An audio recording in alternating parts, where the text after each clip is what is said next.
Hey y'all, we are back with another recap of The Bachelor. This is episode 4, which means we are about halfway through. I'm guessing there will either be 8 or 10 episodes this season. So we are halfway through, and it is time for the ladies and Grant to leave the country. Let's find out where they went, who went home, and who's sticking around for another week. Okay, so this week's episode started off with the ladies basically having their own little recap of how last week's episode ended with the rose ceremony, cocktail hour, all of that.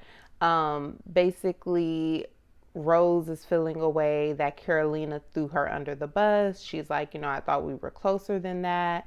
The majority of the women basically feel like it was a selfish move for Carolina to make that night all about her, and they feel the whole cocktail hour became about Carolina's feelings. So they, of course, were not feeling that. Jesse came to the women and let them know there will not be a date today. Instead, they will be leaving the US of A and heading to, drumroll please, Madrid, Spain. So they headed to Madrid. There are 10 women remaining. And yeah, Grant said this week he is looking for aha moments to find out something in each of the women to let him know, like, okay, I can see a future with her or I cannot see a future with her. So we're going to see. Grant, he's supposed to be paying close attention this week. So we'll see how that pans out. Okay, so the first date while in Spain turned out to be with Dina. Dina is someone I have liked from the beginning, but I do understand they live different lifestyles, which I feel they can actually help balance each other out. She's going to talk about that a little bit more during the date. But when they travel, they like to do a date of exploring the city, and that's exactly what they did. They saw some kids in the street playing soccer, so they played along with them. And he wanted to see more of her fun side, so I think she was able to show that. They also did some dancing in the street with some of the older citizens of the city.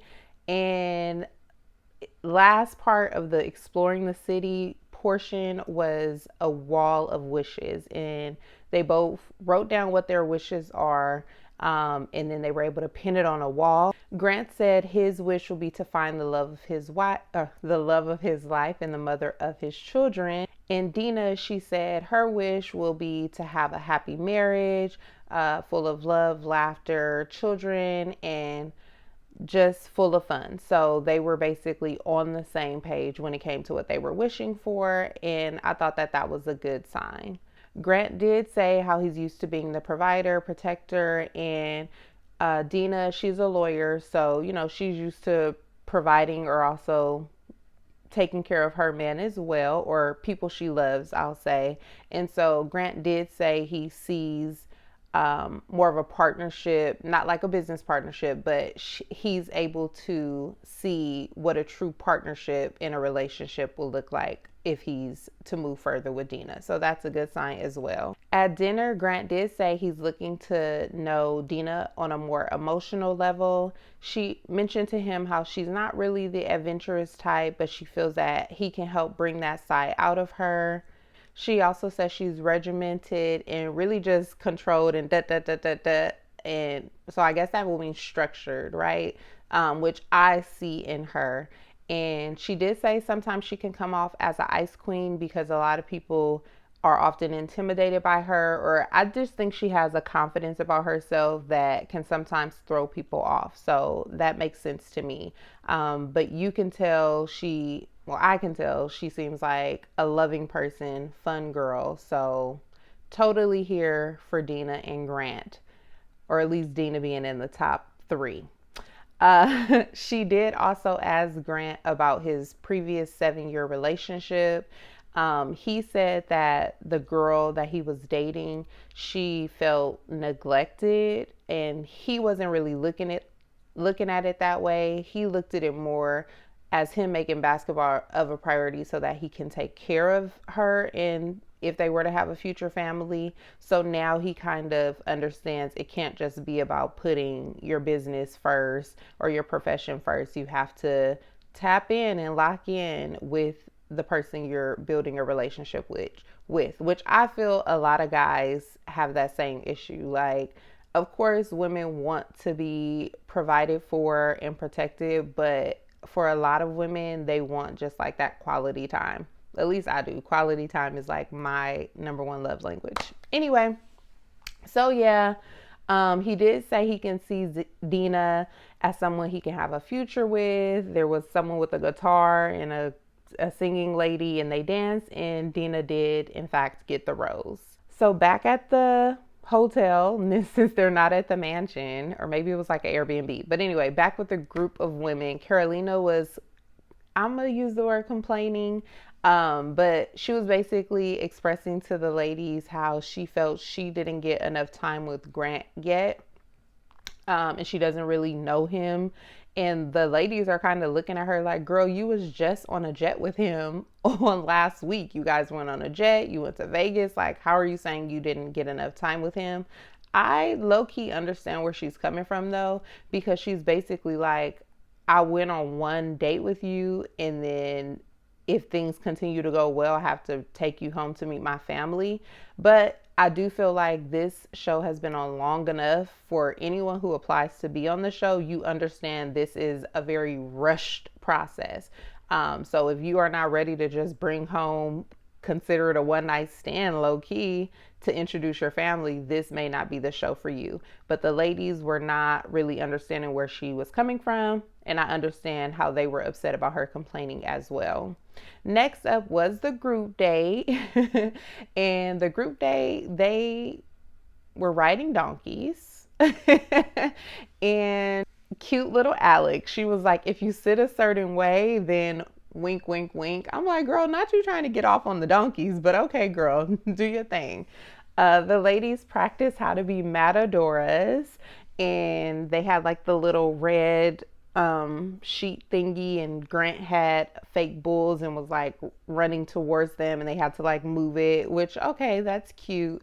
And then after they practiced being matadoras, they did have a little competition or challenge like they normally do on group dates.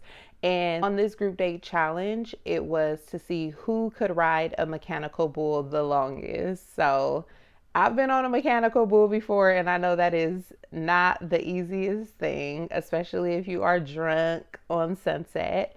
But yeah, so Alex figured out how to actually stay on the bull for a really long time. She like held on to the horns, and like it was really cute. Like, you could tell she has a fun personality, because all the other girls are falling off in like 4 seconds, 11 seconds, and she was on there for like 47 seconds. And unfortunately for her, Zoe went after her, so she was able to steal her technique, and which ultimately allowed Zoe to win that challenge. So she got a little bit more time with Grant before the nightcap party. Okay, so at the nightcap, he was speaking with Parisa. He let her know that he did hear her on night one where she says she likes collecting rocks. And so he gifted Parisa with rocks. I guess she was saying every time she travels, she likes to get rocks from the different places she goes, which could come off as a weird thing, but if that's something she's into, then more power to them. She said that she felt seen or heard, so that's great. Rose spoke to Grant again. She's the one that Carolina brought up last week, saying, Grant told Carolina while they were dancing he was thinking of Rose. So Rose, she did say she's in a place where she's ready to move forward from last week and continue having fun. Grant told Rose that he does see potential for them to grow and move forward. So that was their conversation. Zoe decided she does want to open up more, and she did talk about being adopted, and she mentioned that she grew up in a predominantly white neighborhood, so she felt like the black sheep. He She also said that she never really felt worthy of a friendship, let alone a boyfriend. So that kind of helped me understand. And Grant also, kind of let her know that was helpful for her to share that information with him, because now he's able to understand her more. Again, last week she said she's usually guarded. And so this really does, in my opinion, help bring clarity to why she's kind of standoffish, or why she was. But she is kind of softening up. So kudos to Zoe. She might be in my top 4 or 5, but I still don't think she's the one. No shade. Carolina, while she was speaking with the ladies, she did let them know that she still has questions, as she was stating earlier in the episode. And Juliana, she was like getting annoyed by it, and the other ladies were as well. I think Juliana did the right thing. She ended up pulling Carolina to the side and letting her know, like, hey, it's kind of bringing bad vibes when you're complaining about the little bit of time that you spent with Grant, because even though it was a little bit to you, it low-key was a lot to us. And Carolina was just like, and why are you telling me, like, who asked you type energy? And I was like, okay, girl, you're a mess. You should be happy someone's looking out for you. But sometimes people do not like to receive advice when they didn't ask for it. So you could tell she's one of those girls. And I felt like Juliana was being nice and respectful when she came to her about it, but she was blocking it left and right. Okay.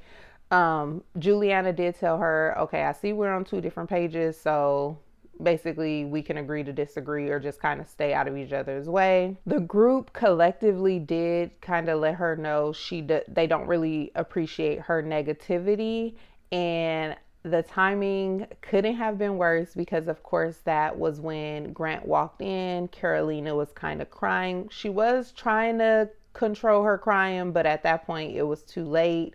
Grant asked her, like, is everything okay? What's going on? And he basically pulled her for a chat. That is where Carolina decided to let Grant know Juliana pulled her to the side, and ultimately, Grant decided not to give out a rose during that group date, which he usually would give out a rose. So all the ladies think this is the second week in a row that Carolina is messing up the vibes. Next up was the final date of the episode, which was a one-on-one with Serafina.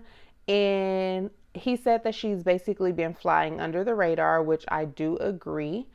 So in order for them to connect on a deeper level, they decided to jump off of a bridge, or the production team decided that that was going to be their date. I would say Grant decided, but Grant was nervous, and Serafina is the one that kind of had to stand 10 toes. So shout out to her for being strong in that moment for both her and Grant.